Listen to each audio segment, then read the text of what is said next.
Indiana Governor Mike Braun answering questions today on several topics, including his recent announcement about Indiana state agencies working closely with ICE. He also touched on plans for Camp Atterbury to be used to house ICE detainees. 13 News State House reporter Emily Longnecker was with Governor Braun today.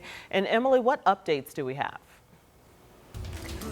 Well, Ann and Felicia, when it comes to when ICE detainees could arrive at Camp Atterbury, that is still to be determined. Governor Braun saying today at this point there is no fixed timeline. Now, the plans regarding Camp Atterbury came to light in early June. Then just last week, Governor Braun announced several state agencies had signed agreements to work more closely with ICE, including the Indiana State Police, the Indiana Department of Corrections, and the Indiana Department of Homeland Security.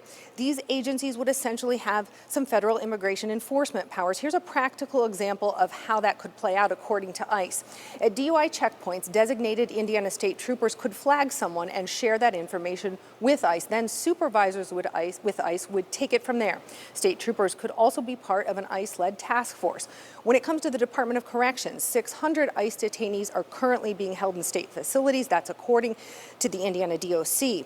Now, under a recently signed agreement, the Miami Correctional Facility has agreed to make 1,000 beds available to ICE. Before this happens, ICE says anyone working with them would first receive training in immigration law, multicultural communication, and avoiding racial profiling. Numbers from ICE recently analyzed by the Deportation Data Project showed an 80% increase in the number of arrests by ICE in Indiana this year compared to last. That same data showed that of the just over 300 arrests made here in June, 55 of those arrested had no criminal charges or convictions.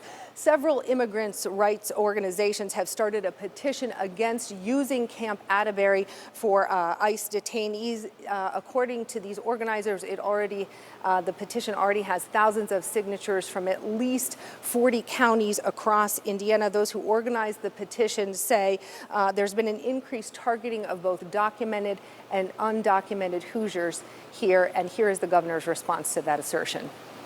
The issue of illegal immigration was, I think, what the election was litigated on.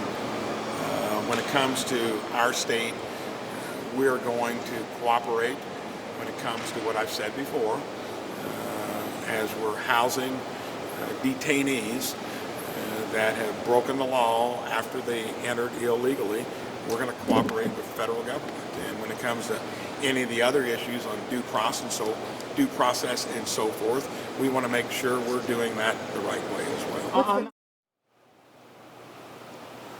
And Democratic Andre Carson has also weighed in on the use of Camp Atterbury to house ICE detainees, saying that he wants to make sure that due process is involved and that it's paramount that people are treated with dignity and respect. In June, Carson sent a letter to the Department of Homeland Security with several questions regarding Camp Atterbury's use by ICE. He told 13 News today that he expects to be updated on those reports later this week. Ann, Felicia?